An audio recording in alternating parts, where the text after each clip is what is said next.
Okay, so we are very, very happy that Shubhankar has agreed to give this talk today, to be our speaker today.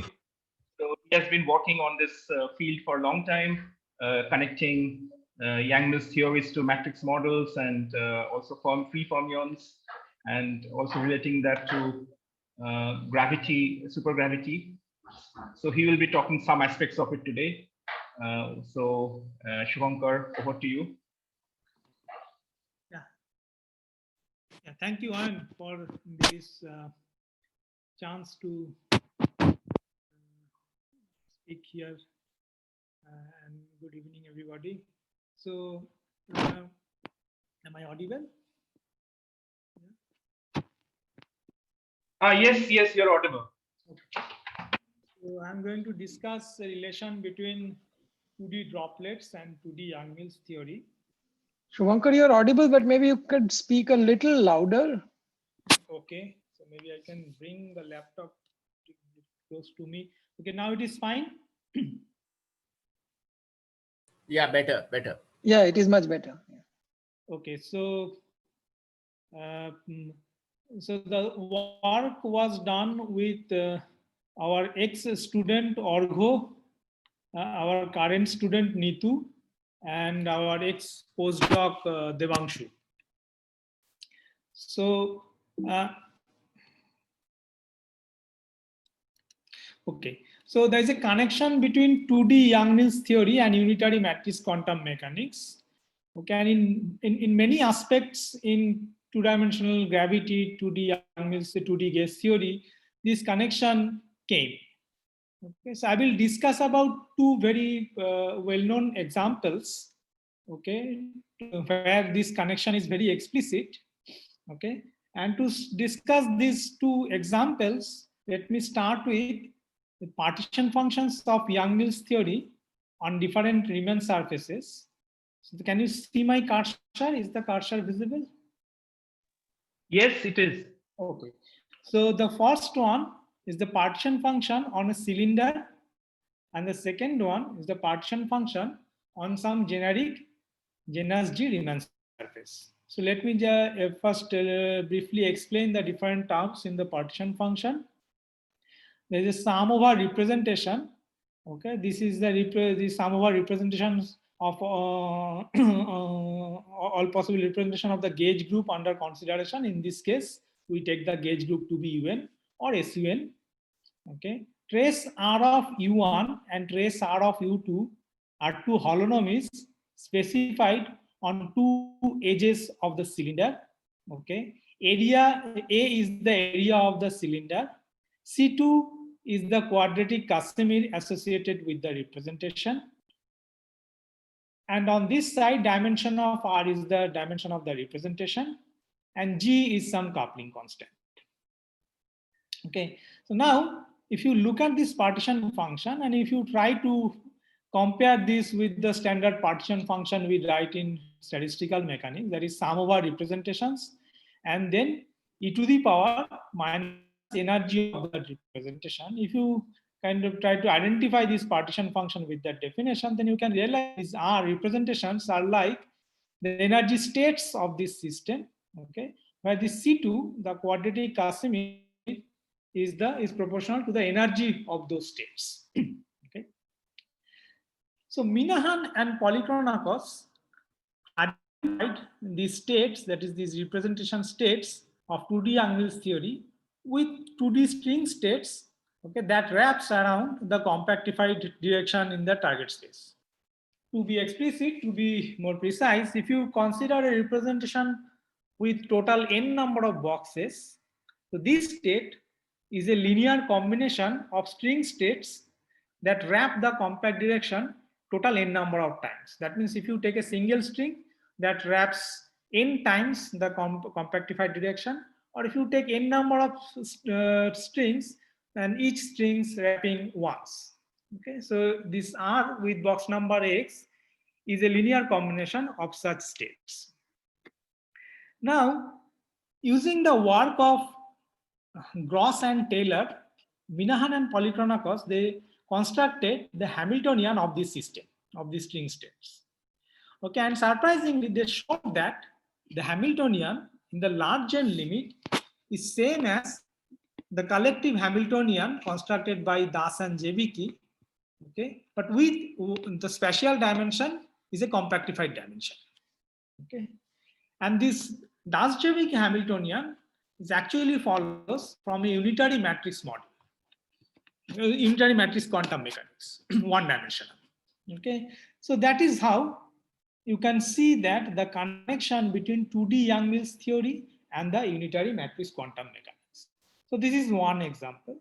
The second example was studied by Gross and Mathitsin. They considered the Yang-Mills partition function on cylinder, okay, and they took the large limit.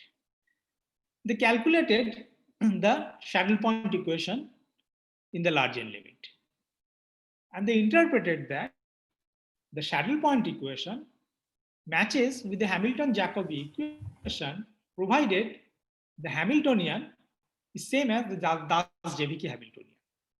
So in these two examples, you can see that how how a 2D Yang-Mills partition function related to some unitary matrix quantum mechanics. Shubhankar, can I ask a question? Sure, please. This QCD2 means it has fundamental quarks. This QCD2 means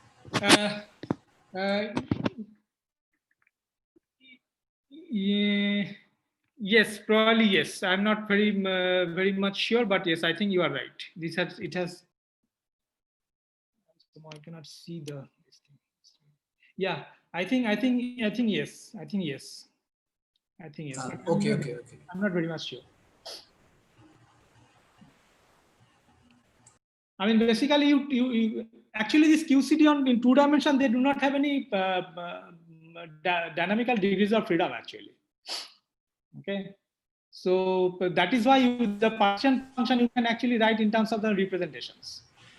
Yeah, but you know, when you have fundamental quarks, it's like having a boundary, to the.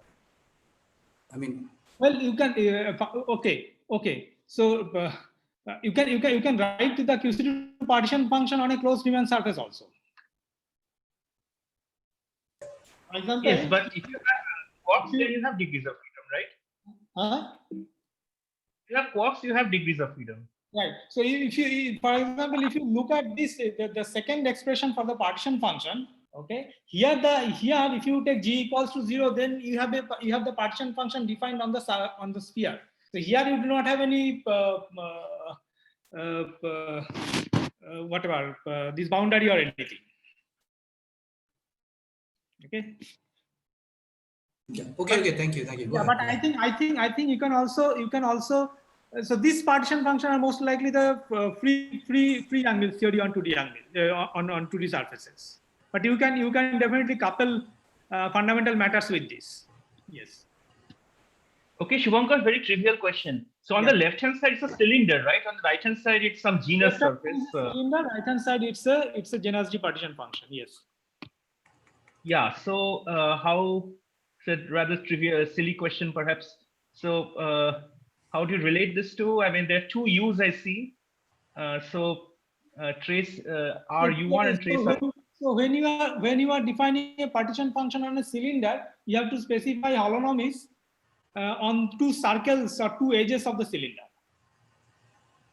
I see. But this is what I don't understand, because it is like having a sphere with two punctures, or I don't know. I mean, because the holonomy should vanish. Right. So now, okay. Now, if you contract, so you take a cylinder, okay. Now you start contracting these two circles, okay, which essentially means that U1 turns to be identity. U1 and U2 turns out to be identity. Exactly.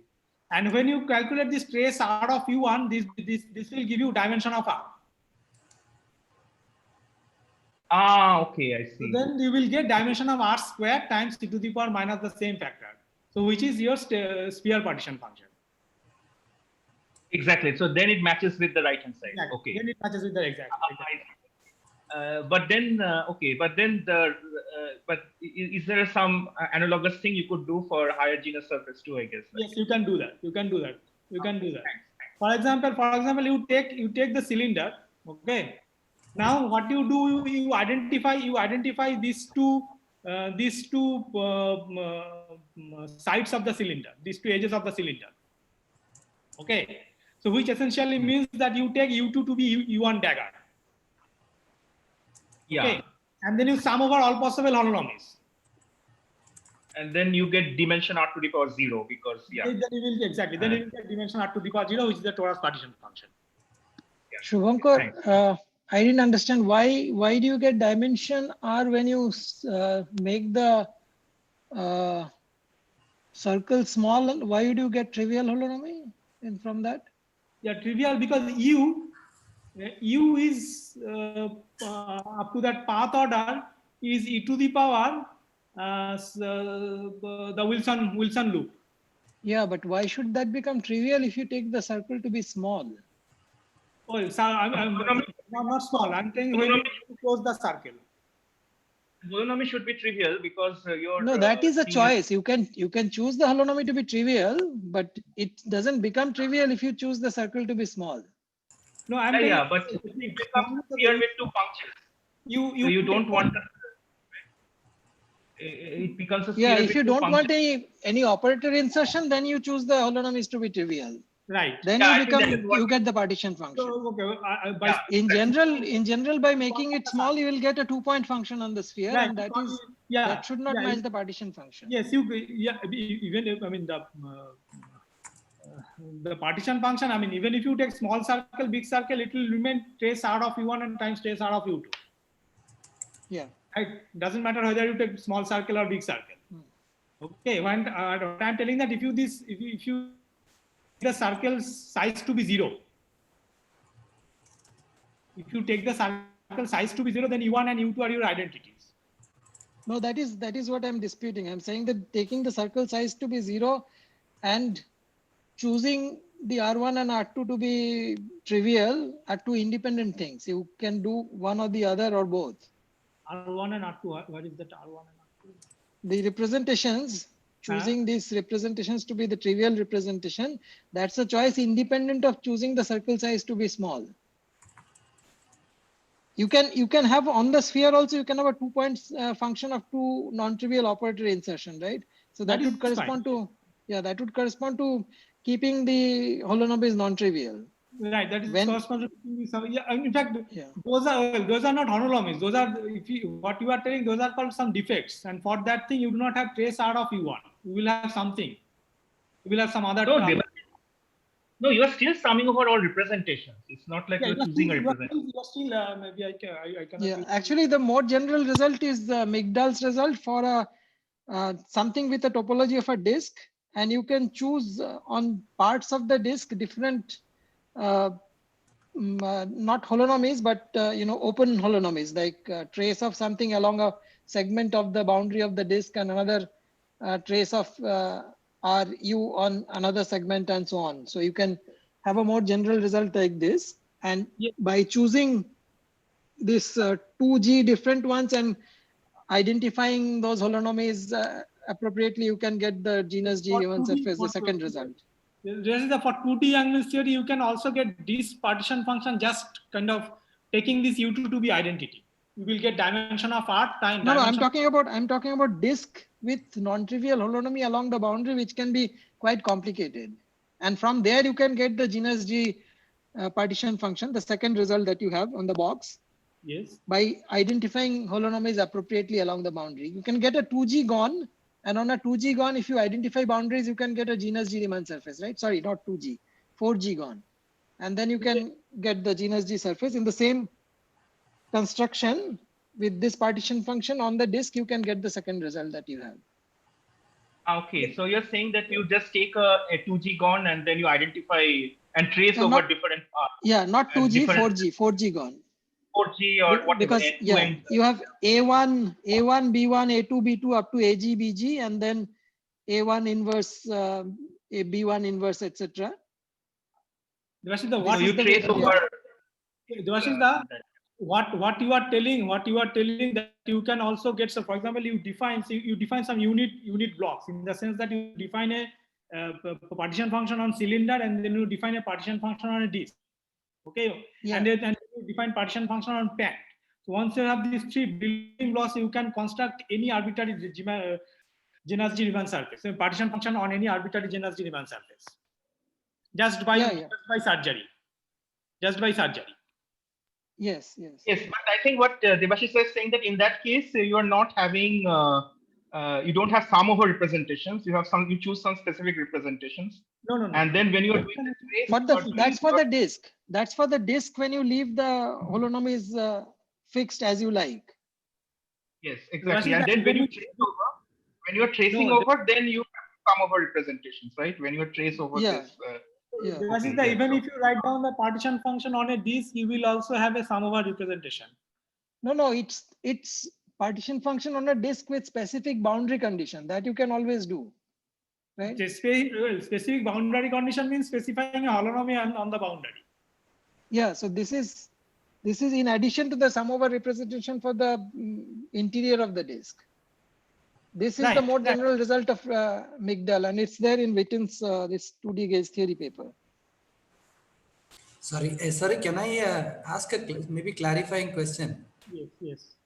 So if you have a sort of a cylinder with two ends and you do some quantum field theory on that cylinder, then at the ends you have to specify boundary condition for the fields, and that is like putting some particular wave function at that end and the other end, right? Right. So this first calculation is of that type, no? First calculation is of that type, yes. And the second calculation is like when there is no boundary. So therefore it is really like a partition function.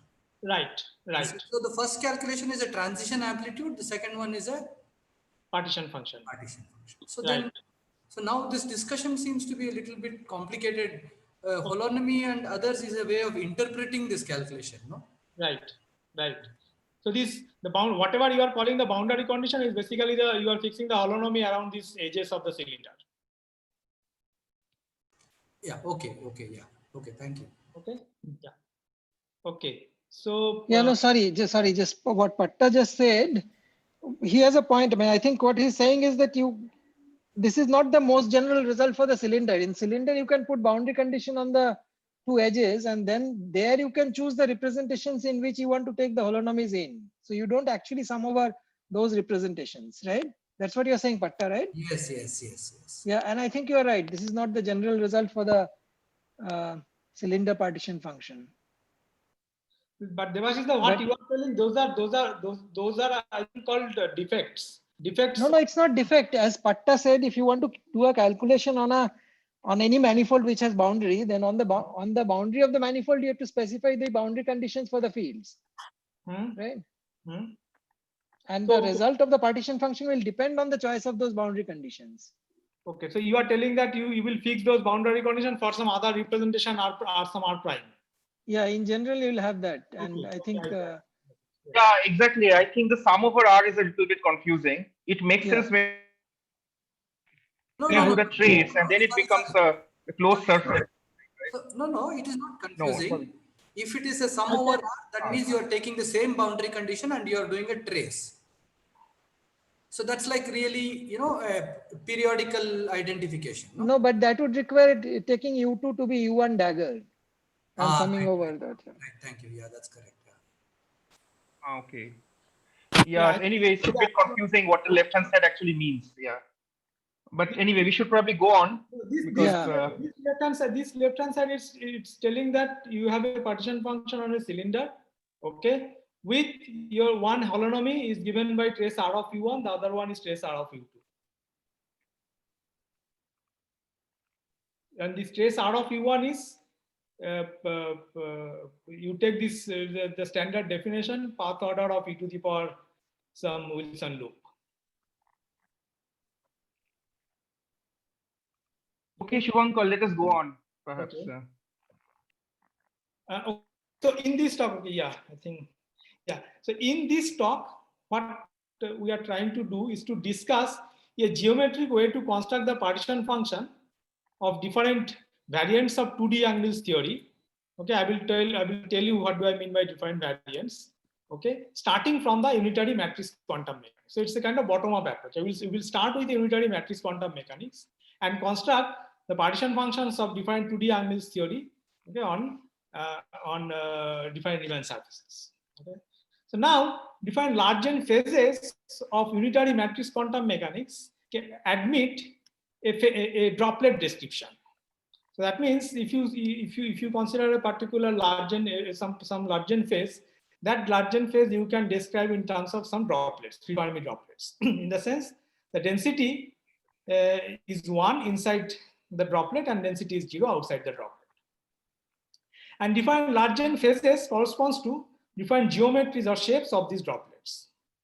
Okay, so now if you, as the system evolves with time, the droplet evolves from one geometry to another geometry.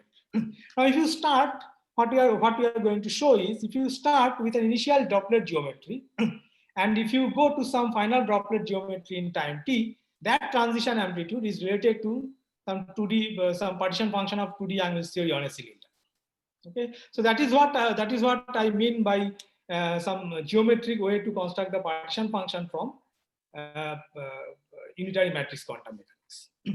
So now in this talk we will see that you can, not just the partition function on cylinder, but you can actually construct endpoint correlation functions from these droplet profiles.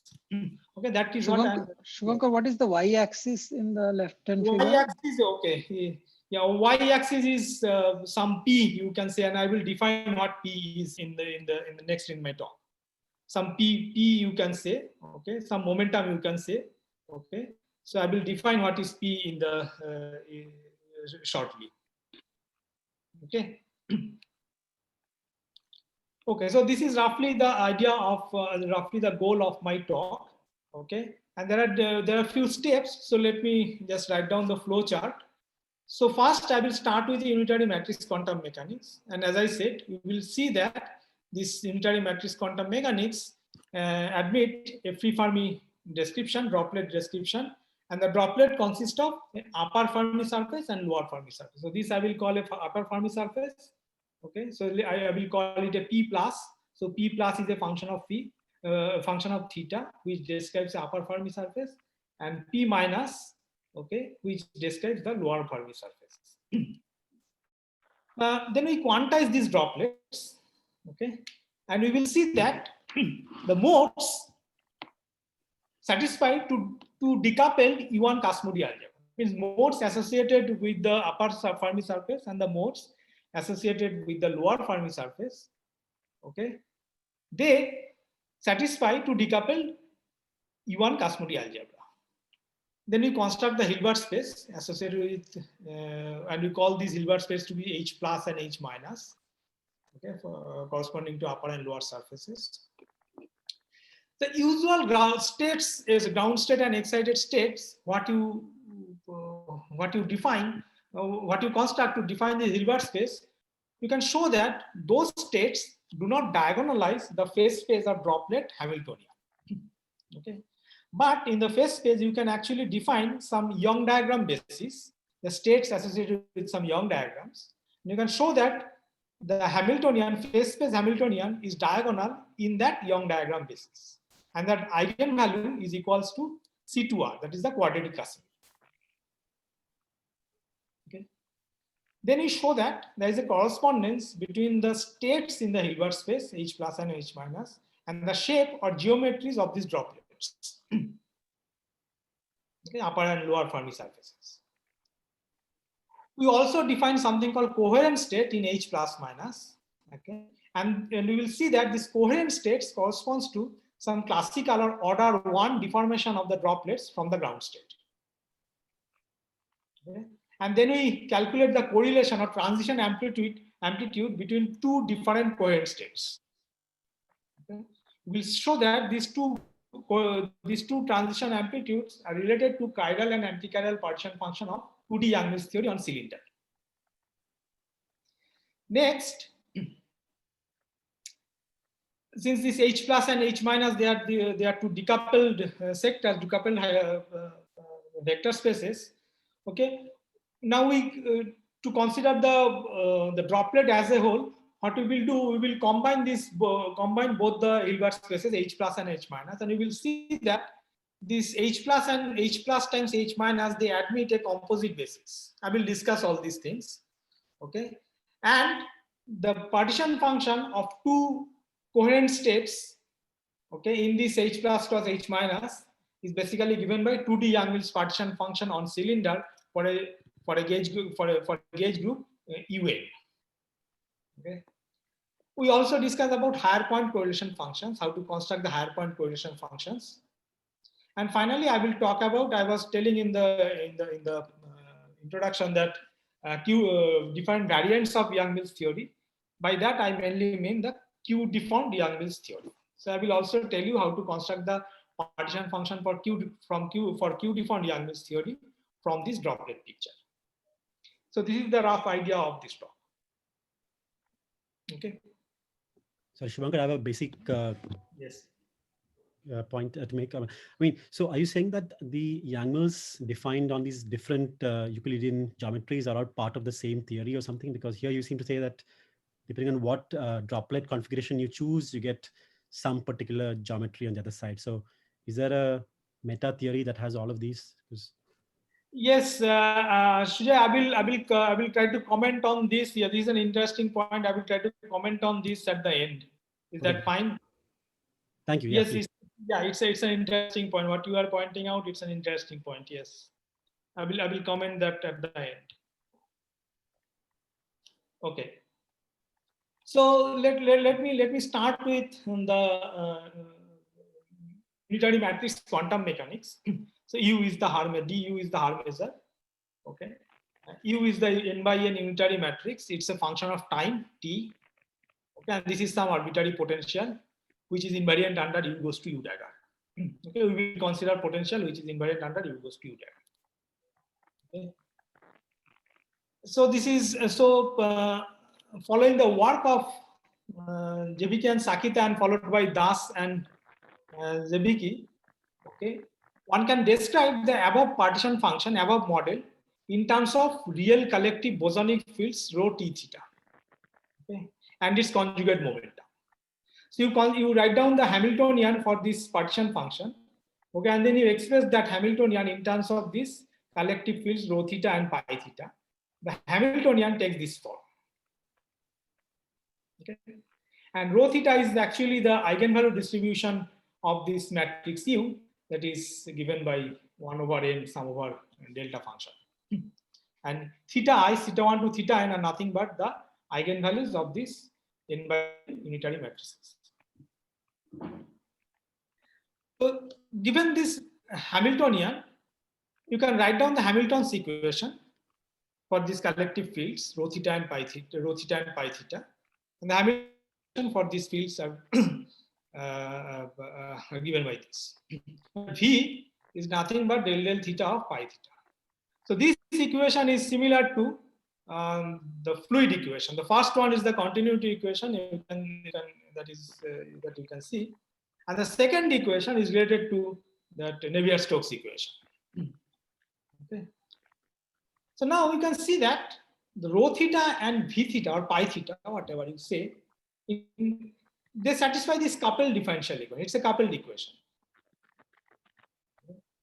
But with a suitable choice of variables, we define some new variables p plus and p minus. Okay, where p plus and p minus are defined in this way. Rho theta is p plus minus p minus by 2 pi, and v theta is plus p minus by 2. So you use this definition, plug this redefinition in the above equations, and then you can easily see that p plus minus theta, they satisfy a decoupled differential equation. They are still nonlinear, but they are decoupled. So using this fact, what you can show that you can define a density function, so var pi, in some theta p plane. Okay, it's a two-dimensional plane, and this is the definition of this var pi. So that means this is 1 when your p is between p plus and p minus for a given theta and 0 outside.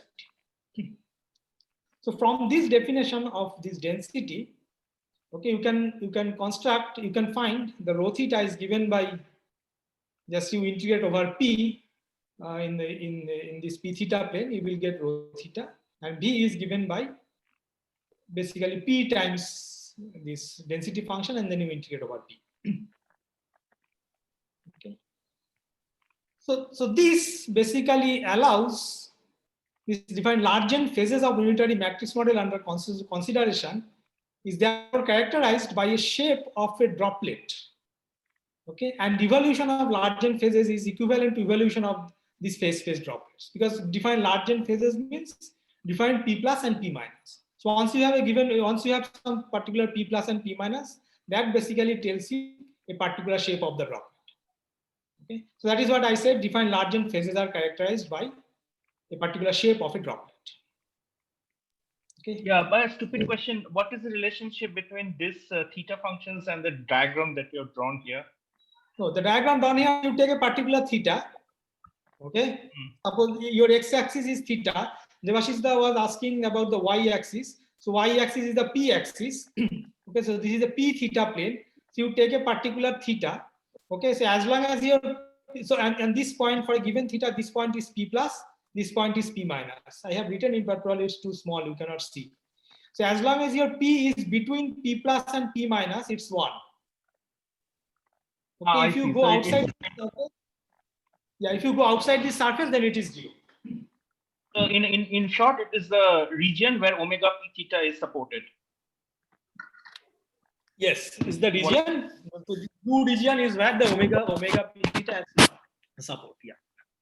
Sorry, I have another stupid question. So the original rank of the gauge group, is that appearing here anywhere in any form, or is that the same as the It's in the Largent limit. It's in the n is infinity here. Then only this collective field method works, right? Then it's the collective field theory. I mean, this is the end of the matrix quantum mechanics. So is that the same n in both cases? Yeah, it's the same n. Yeah. Okay, thank you. Okay. Shubhankar, the figure that you have drawn, is it always like that? Is there a vertical line at the two ends of this droplet figure, or can one also have something like a sphere in some special cases? Gap, you mean say gap? No. No, not gap. I mean, the two ends, the values of p plus and p minus, can they ever be same for some specific values of theta? Yeah, p plus p minus can be same for some specific phase or something. Yeah.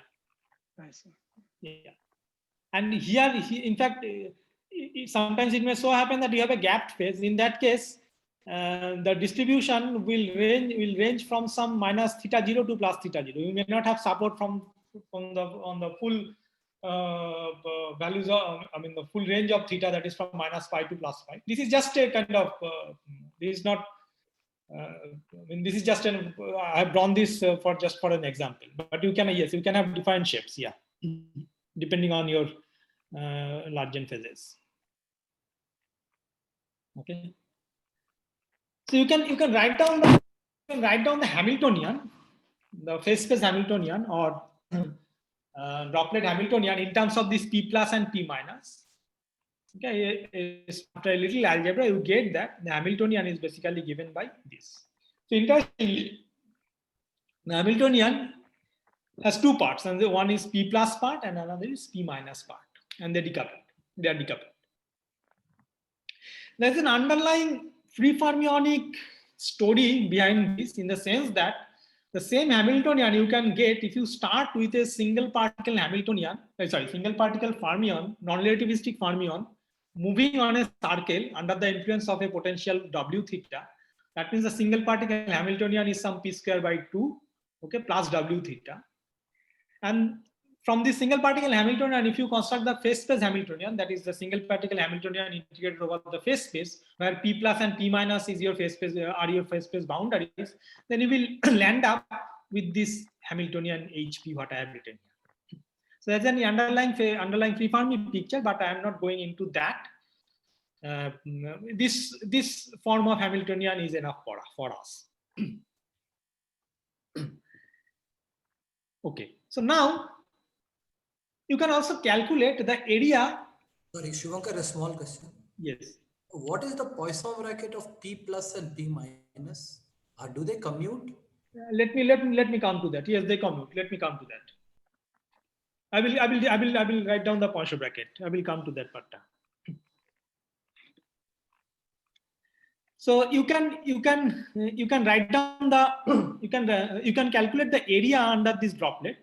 Okay, this is given by this, and using the equations of motion and the fact that your potential is symmetric under U goes to U dagger, you can show that area is a constant of motion. Okay, so under this evolution, area of the droplet doesn't change. It's mainly the shape which changes under evolution. Okay. This is what the connection between the unitary matrix model and the droplet picture. Now our next goal is to quantize this droplet. Okay. So to quantize this droplet, what we will do, we will regularize the total number of states in the phase space. To regularize the total number of states in the phase space, we divide the phase space into small unit cells of volume h bar. Okay. Right. Therefore, this is the total phase space volume divided by the volume of a unit cell. So I get total number of states. The standard technique we use in our statistical mechanics. And the classical limit corresponds to n goes to infinity, h bar goes to 0, keeping n times h bar equals to 1. Okay. Then our next goal is to define a Poisson bracket between P plus and the Hamiltonian, or in other words, P plus and P minus, such that the Hamilton's equation, this is the Hamilton's equation, matches with this equation. So what you can show that the following Poisson bracket between P plus and P minus, that is P plus is equal to proportional to del plus delta prime of derivative of delta function, and P minus is proportional to minus of derivative of delta function. And as Patta was telling, P plus P minus Poisson bracket is 0.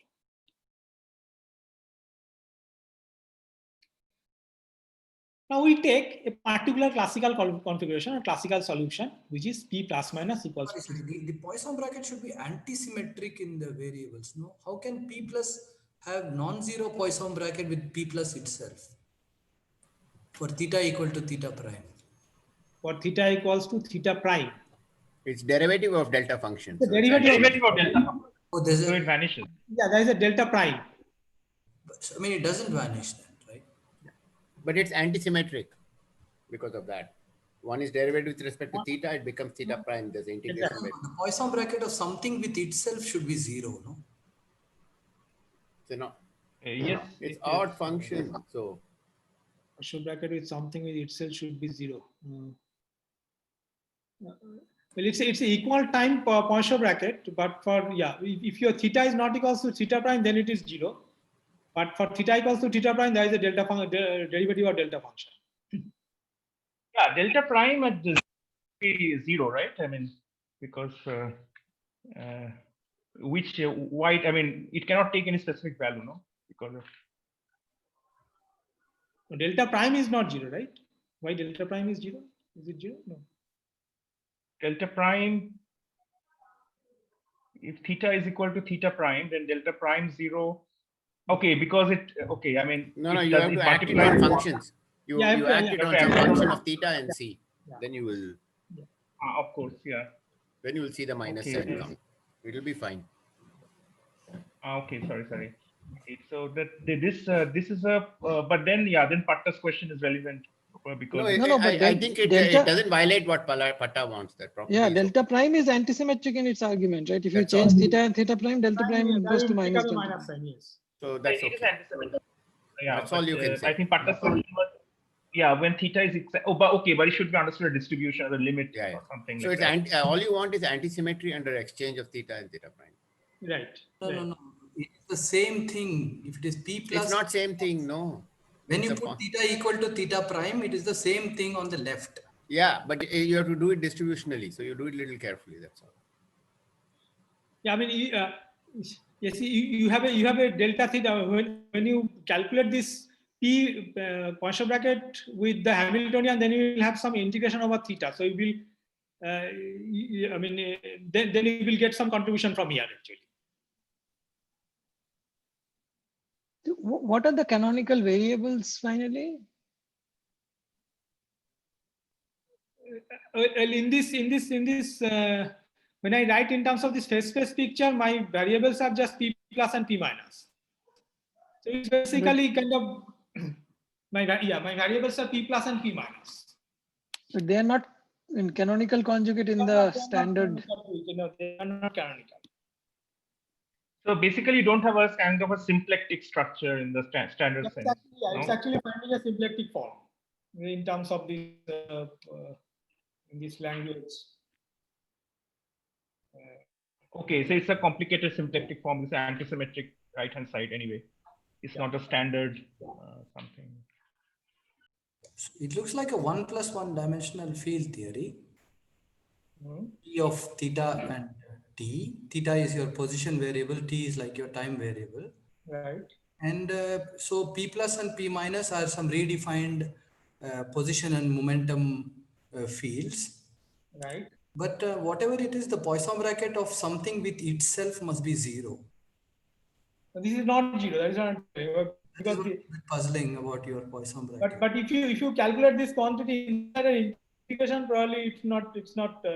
So are you sure about the You should understand it's a distributional sense, right? It's doing it too trivial. Pata, you're doing it too trivially. It just has to be, I mean, from look at the left-hand side, it's antisymmetric under the exchange theta and theta prime.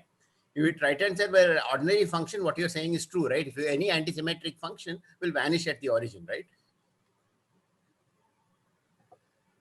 I think, sorry. Yeah, I think you should continue. Okay. So now you Hello. take. Can I interrupt a little? Can you go back? Yeah, so this Poisson bracket that you have written down is actually the first Poisson bracket of the KdV integrable system. Yes. And the previous equation that you have written down, if W prime is equal to 0, then it is in fact the dispersionless KdV equation. So W prime equals to 0, yes, yeah. If W prime is equal to 0, suppose, then that equation is actually the dispersionless KdV equation. So this Poisson bracket that you have written down, P plus minus T theta, P plus minus T theta prime is equal to delta prime, is a kind of Poisson bracket which is used in the integrable systems like Kotev-de Vries equation. Okay. So nothing very surprising about this Poisson bracket. Okay. Okay. In fact, if you do a mode expansion of P plus P minus in powers of theta, this thing, and substitute, you will get a kind of abelian Kac-Moody algebra from this Poisson bracket. Thanks. Indeed, that's obvious now. Yeah, thanks. Okay. So now you take a classical solution, okay, which is this P plus minus, I denote it by P plus minus 0, and then consider fluctuations about this classical value. So I denote these fluctuations by P plus minus tilde. Okay. So from the equations of motion, you can show that this P plus minus tilde satisfies this equation. And the Hamiltonian for the fluctuations takes this form. So we will need these forms later, so that's why I have written here. And the Poisson bracket for these fluctuations takes this form because it's same as what I have shown you before, up to some factor of h bar, because I have put some h bar here. Okay. So in our case, we will one can see that the matrix model under consideration admits a classical solution P plus minus 0 equals to plus minus half, okay, for a constant W theta. Okay, so that means the classical phase space is basically a stripe between plus half and minus half. Okay. And we consider fluctuations about this classical solution. Okay. So to quantize this system basically means that you promote this Poisson bracket to commutation relation, okay, up to some multiplication of IH bar. Okay. So this is what the quantization of the system. Now rest is standard. You expand P plus tilde and P minus tilde in terms of modes, A minus N and Bn. Okay. Since the evolution is area preserving, that is, the area doesn't change under evolution, you can show that the The zero modes are equal up to a minus sign. Okay, and the non-zero modes, if you plug this expansion of p plus p minus in the commutation relation, you can show that, as Dilip was telling, the non-zero modes, they satisfy the Cosmody algebra, U1 Cosmody algebra. In fact, there are two copies of U1 Cosmody algebras, and they are decoupled. Okay. You can write down the Hamiltonian in terms of these modes. The Hamiltonian takes this form. Again, you can see the Hamiltonian is has two parts, the A part and B part. A part corresponds to the upper Fermi surface, and B part corresponds to the lower Fermi surface. Sorry, Shubhankar, where is the W theta here? Oh, I have taken. Oh, you're taking W. Sorry. Oh, sorry. Okay. So just using these Poisson brackets, you can simplify this plus and minus Hamiltonians a little bit. So there is a zero part depends on the zero mode, and then you have a free part, that the free the harmony oscillator part, which goes like A dagger K A K, and there is the interaction part. Okay, and same structure for the H minus. So therefore, the Hamiltonian has this free part and the interaction part, and this Hamiltonian is similar to the Hamiltonian obtained by Minahan and Polychronomos. Okay, one more stupid thing. So here it doesn't conserve the number, right? I mean, your Hamiltonian doesn't conserve the number. The number of excitation, because there's a A dagger here. Let me come to that. Let me come to that. Yeah. Shubhankar, I also have a simple question. You said that you set W to be equal to 0. So that was the external potential of the matrix model, right? Right. So, but you still have an interaction in terms of this A and B. Is this coming only from the, is it some universal part? It's coming only from the fact that the eigenvalues repel each other? Yeah, it comes from the rho cube, no? It comes from the rho cube term in your. If you go back to the Daszewicki Hamiltonian, even if you set this W theta to be 0, you have a rho cube term. No, that is true. What I'm asking is that universal? Then it's coming from the fact that this is universal. But your question, why it is coming from the? Yeah, probably it is coming from the that interaction due to this Hermager. That is what you are asking, right? Yeah, maybe that is the reason for this. Yeah, still, even if I say, in fact, okay, so this W theta gives you, well, the W theta potential is a common potential. This is not interaction between the W theta is not responsible for interaction between the particles, between the fermions. W theta is the common potential seen by the particles, all the particles. W theta is not responsible for the interaction. Yeah, right. Yeah. Even if I set that to 0, the interaction is still there. Yeah. Yes, you're right. Yeah. W theta is more like an external potential. And all the external potential. Yes. Yes. Yeah.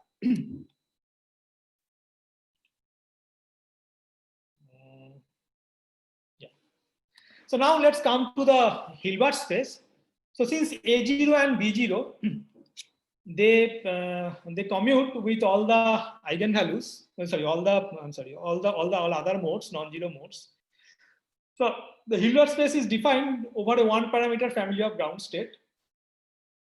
Okay, I denoted by S, where S is the eigenvalue of the zero mode, and the ground state is annihilated by all ANs and BNs for n greater than 0. Okay. Now come to the generic excitation. So this generic excitation I have denoted by K and L. That is the standard AN dagger to the power Kn acting on ground state and BM dagger to the power Ln acting on ground state. So these K and L sectors corresponds to excitations in the upper and lower Fermi surfaces. Okay. And since they are decoupled, the time evolution in the upper surface and the lower surface are governed by the H plus and H minus independently. So now onwards, I will only discuss about the H plus sector, because the H minus sector is isomorphic and one can construct in the similar way. So now coming back to Owen's question, a generic case state in H plus, they form a basis.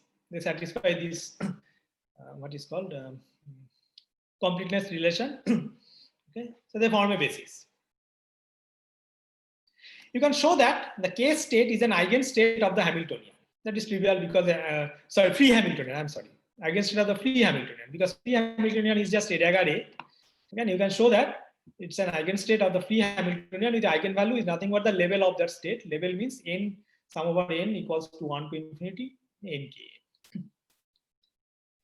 But it's not an eigenstate of the interaction part. Okay. So what does interaction part do? Interaction part changes a k state to a k prime state, keeping the level fixed. Is that the question Owen you are asking? Yeah, exactly. Because there should be some conservation quantity related to this. That's, yeah. It's basically the level which is constant. Okay. So this is equivalent to conservation of area. No, conservation of area corresponds to A0 equals to minus B0. Oh, I see. All this is something. Yes, all these excitations due to higher modes always preserve area. The level is preserved. Okay, I see. K is not an eigenstate of the interaction Hamiltonian. The level is preserved. The level is preserved, yes. Now, if you calculate the P plus expectation value, P plus is the upper Fermi surface. In this K state, it goes like this. Half is coming from the ground state part, okay, and this is coming from the excitations. It's proportional. There will be some number depends on this ZK, but it's just proportional to this. And if you calculate delta B dispersion goes like H bar. Okay. So therefore, these K states are quantum excitations over the ground state. So these are some ripples on the Fermi surface. Okay. And such excitations were identified with the left winding strings around the circle. Okay. So since we are in the plus sector, these excitations are kind of identified with the left winding strings around the circle. So Kn, so this particular, if you take a particular K state, it basically tells that Kn number of closed strings winding n times around the circle. Okay. Now, you can also define coherent states in the vector space. The definition of the coherent state is a standard what we consider in harmonic oscillator case, but in this case I have infinite number of creation operators. Okay, so this is what the definition of coherent states. If you calculate the expectation value of the expectation value of the upper Fermi surface in this coherent state, you will get this part which comes from the S and the ground state, and plus there will be some omega tilde theta. Okay, this omega tilde theta basically gives a finite order 1 deformation about the ground state. Okay. There is no H bar involved here. So it's an order 1 deformation about the ground state. And if you calculate delta P, the dispersion of this P plus operator in this coherent state, it turns out to be 0. So that is why I call these states are classical states, or these droplets are kind of classical droplets. Shubhankar, so these are solutions of the Schrodinger or the Hamiltonian. These states solve the Schrodinger equation, or their exact solution. I didn't. The exact solution Schrodinger equation. I don't. I didn't check. I do not know. I do not know whether because I don't think we are talking about in terms of this Schrodinger equation or anything. It's just yeah, I don't know. I mean, these are some states in the we have constructed in the Hilbert space, and I'm just telling that the expectation value basically tells you some order 1 deformation from the ground state. Now I do not know whether this state satisfy IA slash delta in that Schrodinger equation or not. I don't think we are. But there is no time dependence also here, right? This is simply static states or stationary states. Yeah, these are some. Yeah, these are some. You can think of a state at some particular slice of time.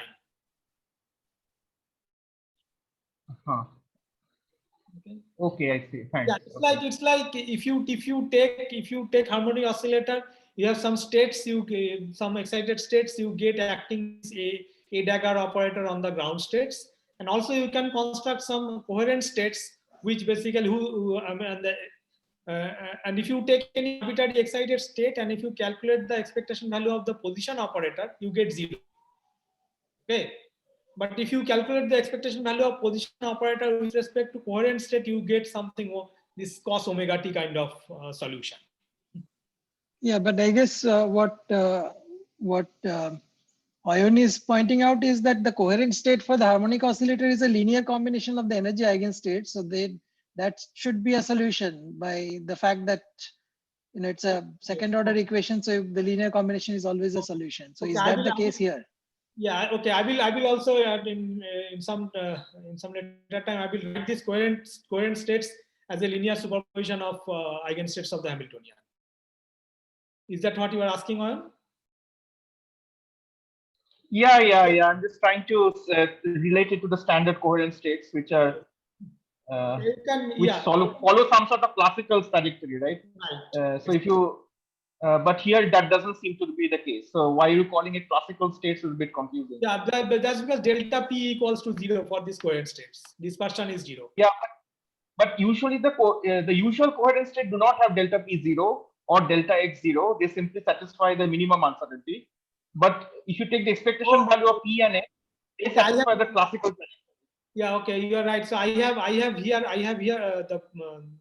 when I consider P square, I have taken the normal order P square. So that's why that piece is not appearing. So that's why I'm getting delta P equals to 0. So what is delta? Yeah, because P square expectation minus P expectation square, right? For normal coherent state, that's not 0. It simply satisfies minimal.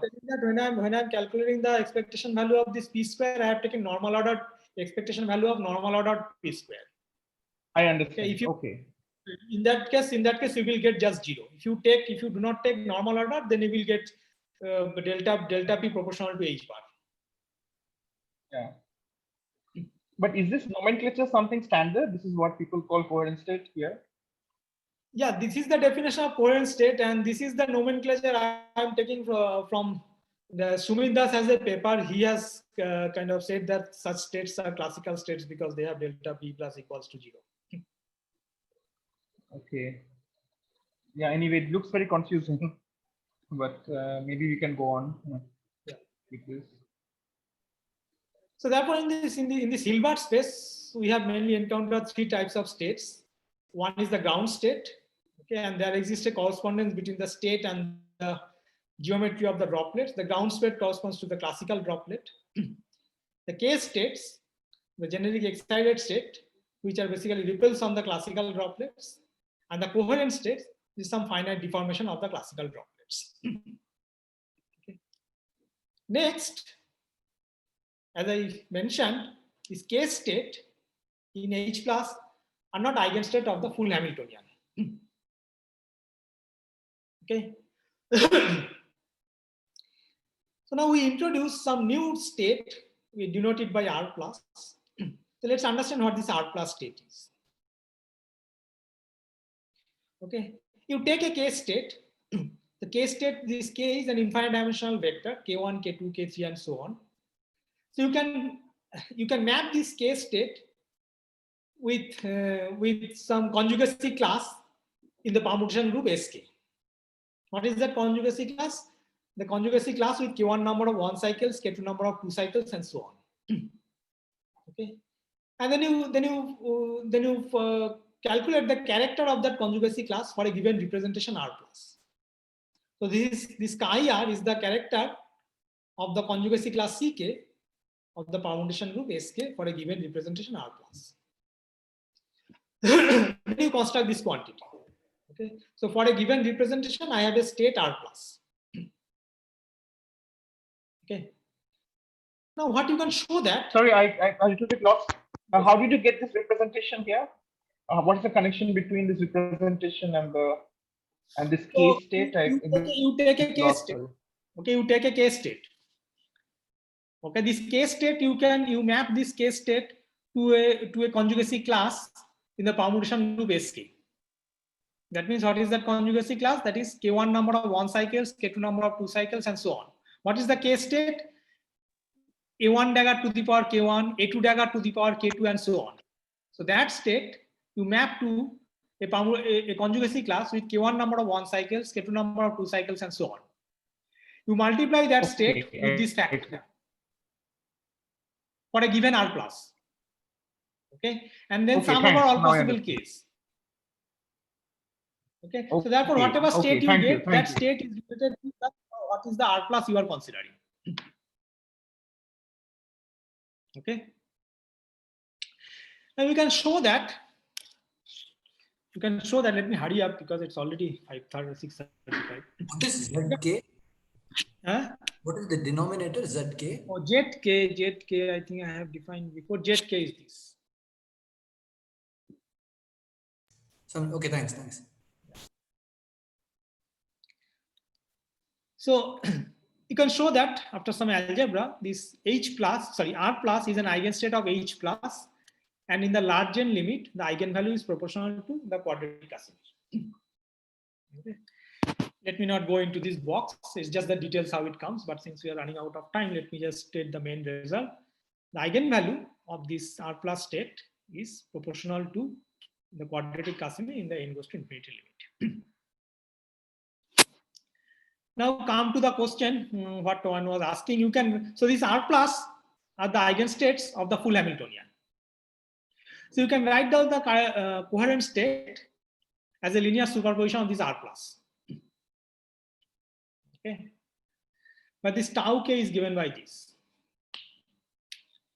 Now, if you look at the term in the parenthesis, okay, this term you can write in a simple way, in the sense that this tau plus. So if I give you a coherent state, that basically means that I am giving you some tau 1, tau 2, tau 3, and so on.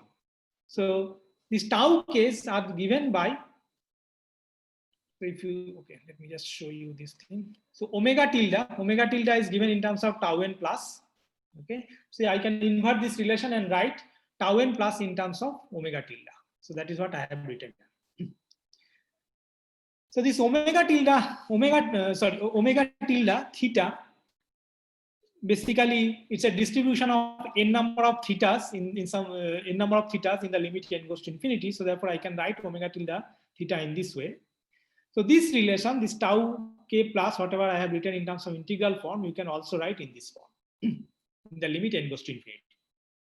So there is this. There are two spaces. One is the tau space and the theta space, and this relation basically gives you a mapping between the tau space and the theta space. Okay. So you give me tau 1, tau 2, tau 3, and this all this infinite number of taus. That basically tells you, solving this equation, you can find theta 1, theta 2, theta 3, and so on. So there is a point in tau space is equivalent to point in theta space. So using this relation, using this mapping, you can actually write down the term inside this parenthesis as a Schur polynomial. Okay. So therefore, this tau plus is basically given by sum over R plus, the Schur polynomial, and then times R plus.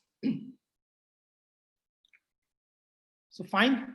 So now we are in a state to consider the evolution from one coherent state to another coherent state. So suppose I have initial coherent state tau plus. Okay, I am considering its evolution in some time capital T, and then trying to understand what is the transition amplitude of this state to some final coherent state tau b plus. So if you plug tau plus and tau a plus and tau b plus in terms of this using this relation, you will basically end up with this transition amplitude, which is nothing but the transition amplitude of 2D Yang-Mills theory on cylinder, and these tau plus and tau A plus and tau B plus, which are related to the holonomies on the cylinder, to define sides of the cylinder, to define edges of the cylinder, basically related to the initial and the final shape of the droplets.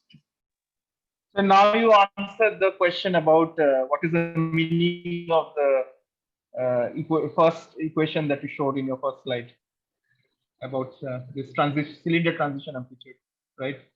This is and very beginning.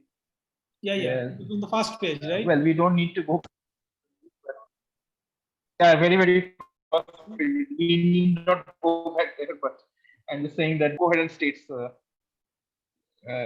Right, this is the. And your voice was breaking. Can you repeat? So then the first equation is simply a transition between two coherent states, perhaps, right? This transition between the coherent states, right? Because that explains why you're summing over representations. Yes. That explains why you are summing over representations here. Okay. That tells you why you are summing over representation, right? Yes.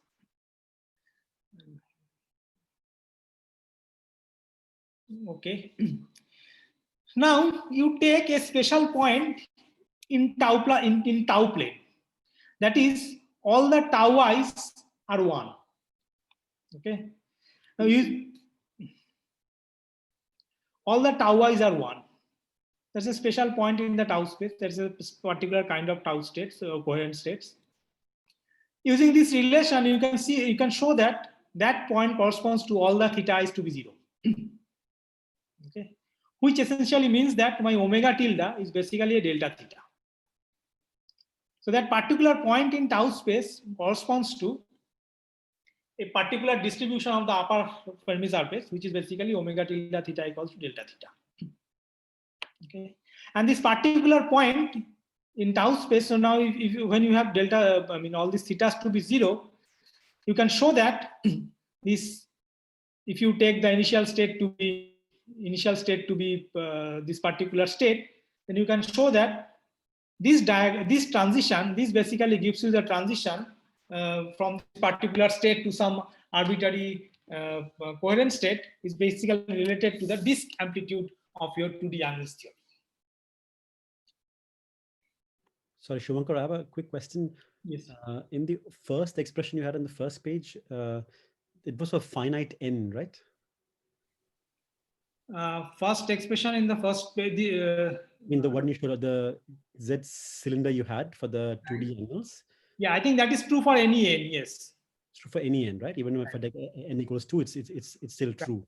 Yes, that is true for any n. Here, what I have written, this is for n goes to infinity. Yeah, large n. So you've defined this h bar to be some combination of. Right. H bar times n equals to 1. In the limit n goes to infinity, h bar goes to 0, keeping n times h bar equals to 1. But there was something else. Was that the area there in the original expression? There was something else there. Yeah, in the original expression there is an area. So here in this case, yeah. So in the original expression you have an area times g. Right. Okay? Yeah. So here area is played by because for cylinder, area is basically the length and the diameter, right? So area is basically proportional to t, the length of the cylinder, which is the time I am considering. Okay. And yeah, right. So h bar is 1 by n, you're saying. Is that what you're saying? H bar is 1 by n in my case, yes. Yeah. Okay. Okay, and if you take, so let me just go a little quick. Sorry, Shubhankar, the C2R doesn't have any non-trivial n dependence in it. Is it finite in the limit n going to infinity? No. Yeah, C2. Yeah, in general, yeah. Okay, in the large n limit, C2 goes as n cube. C2 is a sum over I, then some ni square. Where ni is the number of boxes in the ith row. So if you scale everything by I, then C2 actually goes as ni square. Okay, therefore in the large n limit, this term actually goes as n square times some order 1 number function of boxes and all these things. So that doesn't make this whole expression 0 in that limit? No, in that limit, it basically tells that you have to consider the saddle point. So you have to basically take the saddle point. I mean, you have to find which one is the dominant representation contributing this partition function. You have to consider the saddle point approximation. H-bar gives only one factor of 1 by n, right? That cannot compensate for 1 over n. H-bar goes as 1 over n. C2 goes as n cube. So as a whole, you will get some n squared term. So this SR that you have there, that will have to grow exponentially in the as n to get a finite expression. To get a finite expression. So for example, yeah, I mean, so these SR factors will give you some kind of interaction between these HIs. For example, if you take this, just look at this sphere amplitude, okay? Look at this sphere amplitude. So this dimension will also grow exponentially as a function of n, so that the yes. Okay. Yeah. So so let me just very briefly talk about the higher point correlation functions. So for a given tau state, I define some droplet operator because a particular tau corresponds to a particular shape of the droplet, and for that particular shape of the droplet, I define some droplet operator in the Hilbert space given by this. And this droplet operator has this property. If you take this particular tau point, tau star point in the tau space, that is identity, and they commute, and O acting on tau star gives me the tau plus.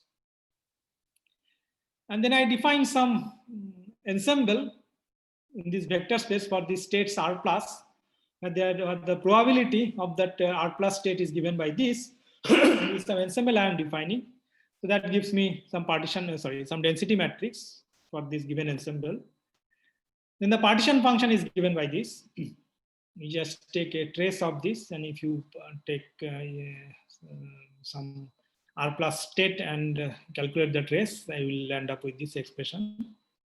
And the endpoint correlation functions of these droplet operators, okay, is given by this trace of these droplet operators with sandwich with the density matrix. Then you use these properties of these droplet operators, and you can show that these are basically given by this quantity, okay, which is nothing but the partition function, the correlation function of holonomies in Yang-Mills theory on a generic genus G Riemann surface. I think what Devashish Patta was telling about these insertions, is that correct? Am I correct? Sorry, I don't think I said anything about this. I'm not sure I follow what's going on here. Okay. Sorry, I didn't understand where the genus of the Riemann surface on the Yang-Mills side. How does that? I mean, what happened here? I just missed it. Yeah, I have just okay. Yeah, this to get this genus, I have just defined this probability in this fashion. So this is where the genus appears. So I consider an ensemble, okay, of these R plus states, where the probability I am considering is given by dimension R to the power 2 minus 2. So this is how I'm bringing the information of genus in the Hilbert space. But if you didn't know the answer, is it possible to see? Yeah, no, yeah, If I do not know the answer, I do not know any. I do not know. Often I do not know any basic. I mean, any way to kind of capture this result. Yes, you are right. Yes, I do not know. Yeah. Yeah. I know the result on the matrix model. Sorry, on the Yang-Mills side, and to map that result with the droplet picture, I am introducing this ensemble by hand with this genus G factor. Yes. But I do not know if one can construct such probability from any first principle. No, I have no idea right now. Okay. Thanks. Yeah. Yeah. So, okay, finally, okay, not finally, semi-finally, let me just talk about the Q-deformed states. And so I can define a Q-deformed states in the Hilbert space in this way. Okay. And what you can check that, so Q is a deformation parameter and gamma is given by Q to the power n. And you can check that in the limit Q goes to 1, this Q deformed states actually basically goes to this tau star state, that special state in the Hilbert space. Okay. You can show that the inner product between this Q deformed state and the R plus state is given by the Q deformed dimension of this representation. Okay. And using this fact, you can show that the Q deformed state tau plus Q you can write as a sum over R plus, then Q deformed dimension of R plus times this R plus. Now you consider the time evolution of these Q deformed states. Okay. Before that, what is the expectation value of P plus operator in this Q deformed state? You can show that the expectation value of P plus operator in this Q deformed state goes like this. So it's a kind of box function. Height of the box is 1 over lambda and width of the box is lambda by 2. Okay, distributed from minus lambda by 4 to plus lambda by 4. And now if you consider the time evolution of these Q deformed states from some, there should be, okay, from a Q deformed state to some arbitrary coherent state, this is given by this. So this is basically the disk amplitude of a Q deformed theory. Okay. Here, I think Sujay was asking this question. Here, I just want to mention one thing. Usually, when you consider these Q deformed theories, basically the gauge group is Q deformed. Okay, gauge group is Q deformed in the sense that the group elements, they satisfy some non-commutative relation. Okay, where this non-commutativity is related to Q, the deformation parameter. Here, what I see that it's a bit of surprising to me as well, that the matrix model, I am considering the UN matrix model. I am not deforming the gauge group of that UN matrix model. I am just considering a different deformed state of the droplet and considering the transition between those states. And that basically reproduces this Q deformed partition function. So in some sense, this droplet picture is kind of more generic, contains more information.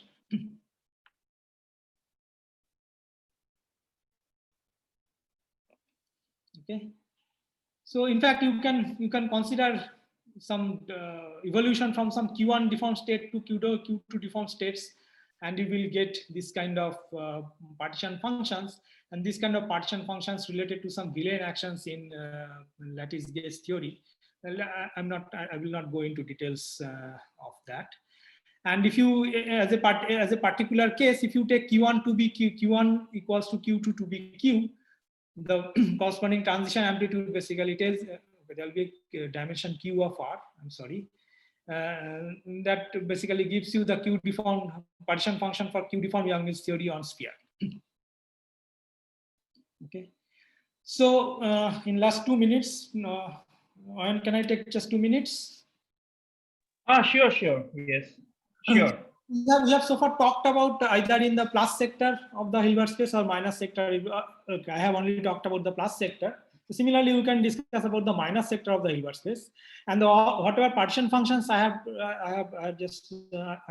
told you. These partition functions are the partition functions of Yang-Mills theory in one chiral sector, either left chiral sector or the right chiral sector, because the R plus states I am considering here, those R plus states, the R plus are just representations.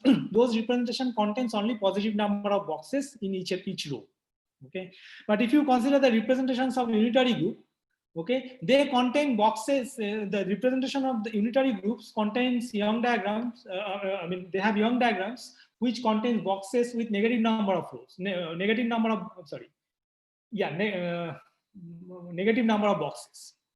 In the sense that first row has box -5. That means all the 5 boxes are distributed on the other side of the Young diagram, on the left side of the Young diagram. So a generic UN representation, you can, if you want to cast that representation in terms of the Young diagrams contains both positive boxes as well as negative boxes, that is the boxes on the other side of the Young diagrams. Okay, and if you just consider only the plus sector here, what or the H or the transition amplitude in the H plus Hilbert space, you will get the chiral amplitude. I mean, the chiral amplitude or chiral partition functions. Okay, but if you want to get the full partition functions of Yang-Mills theory, you have to combine both the sectors, plus sector as well as the minus sector. Okay, that one can do. You take some plus sector and some representation in the plus sector and some representation in the minus sector. You can fuse these two representations and consider and construct a composite representation. So this is my R plus, and this is R minus, and this is a composite representation which I denote by R plus R minus bar. This R plus R minus bar forms a basis of UN representations. And another basis is of course R plus cross R minus, and there is a relation between these two bases, and those these are given by this. So you take a combined droplet state, which is basically the droplet associated with the upper Hilbert space as well as the lower Hilbert space in this form. Okay, and using this composite basis, you can show that this droplet, the coherent state associated with the full droplet, you can write in this way. But this S is the Schur polynomial for the composite representation. Okay, you can write down the inverse transformation, that is S bar in terms of R plus cross R minus bar in this way, and then you apply the total Hamiltonian H plus H minus on this. H plus will act on this R plus, H minus will act on this R minus. and since the R plus and R minus bar are eigenstates of this H plus and H minus, you can show that the composite state S is also an eigenstate of this total Hamiltonian, which is H plus H minus, and the eigenvalue is C2R plus C2R minus. Now plugging everything in the story, I'm sorry, I'm going a little fast here. If you consider the time evolution to coherent states in the full Hilbert space, you basically get sum over representation. Now here the sum over representations are representations of the UN group, all representations of UN groups. Okay, and yeah, I mean rest of the thing are same, but you can just show that if you compose this R plus and R minus evolution in the H plus sector and in H minus sector, you can actually construct the partition function of Yang-Mills theory for the full gauge group UN. Okay, so let me. It brings me to the end of my talk. So here we discuss how to construct the partition function of 2D Yang-Mills theory from the evolution of different droplet states in matrix quantum mechanics. Correlation between coherent states associated with the upper and lower Fermi surfaces are mapped to correlations between the holonomics in 2D Yang-Mills on a generic Riemann surface in two different chiral sectors. And then finally, we combine these two chiral sectors and show that the correlation function, I mean, combining these two chiral sectors is equivalent to a combined evolution of the full free Fermi droplets. Now, there are some interesting things which we didn't study in this paper. We are trying to understand this.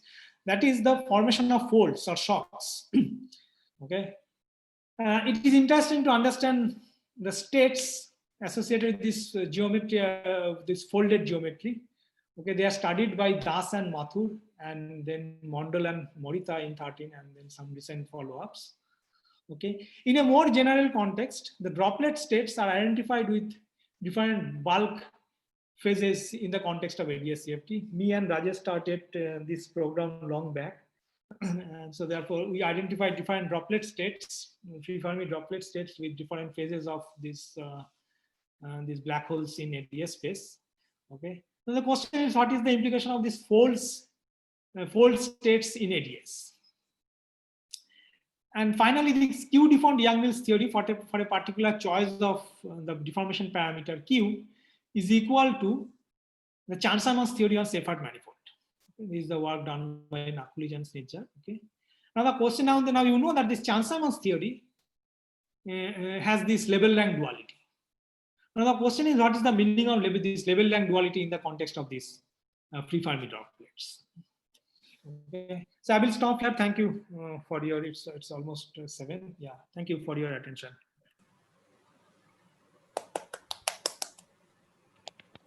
Thanks for this great talk, Shubhankar. So it's we already had a lot of questions, but we can still have a couple more maybe. Yeah, I think people are exhausted in asking questions. A lot of questions. Yeah, it was a great talk. I learned a lot. Thanks.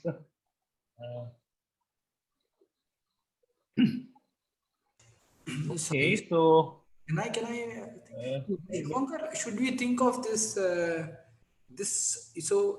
If I understand it correctly, you have done a computation using the matrix model picture, and the answer looks exactly like what you get from 2D Yang-Mills calculations on those various geometries.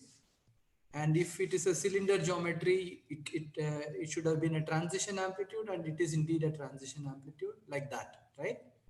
And if it is some other genus G Riemann surface on which the Yang-Mills is being calculated, you are getting some density matrix kind of a picture on the on this. In the Hilbert space, yes, yeah. Okay. So actually, I see. So that's the thing, and but there is immediately no direct connection between. Is there a known answer for the direct connection between the Yang-Mills and the droplets? Meaning, can one go directly from the Yang-Mills theory states, Yang-Mills theory Hamiltonian into the droplets? Yeah. For example, if you take. Yeah, actually, I have a. Yeah. Sorry, I actually have a similar question. So I'm just asking with him. So, which is how did Das-Jawiecki come up with these coherent states and how they're related to the originals in the what I mean? There's a direct meaning of the coherent state in the Yang-Mills theory. Direct meaning of the coherent states in the Yang-Mills theory. Okay. No, I mean, often I cannot think of, because these coherent states, the coherent states I have defined, they are basically related. I mean, we have related those coherent states with some classical geometry of these droplets. Now, how they are related to some states in the Yang-Mills? Okay, you can. Okay, I think you can. So in the beginning, I said that these R plus these representations are some states in your Yang-Mills theory, right? In the beginning, I said that is exactly where the yeah. So now your coherent states are linear superposition of those states. So you can probably think in that way. But sorry, I have a naive objection to that. So I thought the Yang-Mills theory was defined on a compact Euclidean surface, right? Otherwise, you need finite area for that expression to make sense, right? Yes. So you just cannot think of. So I thought, on one side you have this Yang-Mills on some compact Euclidean surface, and on the other side you have some metric quantum mechanics, and somehow. But this quantum mechanics is quantum mechanics on a circle. It's not a line. Yeah, on one side I agree you have some time, but I'm saying on the 2D Yang-Mills side I thought it was on Euclidean space with finite area. So there is no notion of time, right? It's just some 2D Yang-Mills on some compact Euclidean surface. You're computing partition functions and things like that. Right. You just, I mean, the other side, I agree, has some Hamiltonian in interpretation, but I thought on the 2D Yang-Mills side, we had a Euclidean theory on a compact surface. Am I? Yeah, I think what we showed that the Hamiltonian, what we are talking about in the matrix model side, Okay, that Hamiltonian is actually equal to the C2, I mean the quadratic Casimir in the larger limit. Right, but you know, it is in no way connected to the Hamiltonian of the Yang-Mills theory, right? I mean, it would be different, isn't it? But Sujay, why can't we consider the Yang-Mills theory and the 2D Yang-Mills in real time also? Because we he has can do that area expression, right? I mean, the expression that he wrote, it said it's the Euclidean path integral on a compact Riemann surface with area A. That's when he had this first expression. Right. Yeah, probably, Sujay, probably you can, I don't know, maybe you can, maybe you can Euclideanize your this coupling constant, and can you think of it as some Lorentzian object? Sujay, I mean, sorry, can I make a interjection? Yes, please. Hi, Pata. Hi. I mean, if you look at as you yourself said, it's the path integral, and because maybe there is the only solutions are flat connections, and therefore you're just looking at only holonomy survives as in the path integral. Would that be, then there's no need for a Hilbert Hamiltonian picture. You're basically summing over holonomies. Right. That's possible. Yeah. That's probably right. Yeah. I mean, I haven't read any of these papers, so I'm just talking from what I heard today in the talk. Sorry. So I could be just wrong. Yeah. Yeah. Maybe. Probably you're right. Yeah. It's probably just that. Yeah. But it's still very interesting that this is like a 2D, 1D connection running the other way. Yeah. So, I mean, yeah. Kind of a 2D, 1D connection, yes. Sorry, I missed some of the discussion. Why 2D, 1D? 2D Yang-Mills is Euclidean 2D, and this one can't interpret this as a Euclidean time in the matrix model side? Yeah. So the matrix model was originally living in just one dimension. Yeah. Only time. One theta, but there was a time, right? The theta is an auxiliary coordinate. Yeah. Theta is an emergent coordinate. Theta is but finally the functions that he considered, they depended on theta and t, right? This p plus p minus functions of theta. That is because of the collective field. That is because of the collective field. The original matrix model is U is just a function of t. That is true, but the collective field is a two-dimensional field, right? To theta and t. Yeah, collective field is a two-dimensional field, right? But I think what Pata is telling, I mean, the 1D, 2D connection is coming in the context of the initial matrix model we are considering, that is just 0 plus 1 dimension. So in that sense, you can say it's kind of a 2D, 1D connection. Yeah, it's very nice actually. Yeah. Okay, so I think we have to end now because it's too late. So we will. Maybe you can put some more references in your slides, like the original Dasdevi paper where these coherent states were constructed and all this. Okay. That will be helpful then for people to follow also. So thanks Shubhankar again for the very great talk, and thanks everybody for being here. So we see you next week then, all of you. Thank you. Thanks, Shubhankar. Thank you.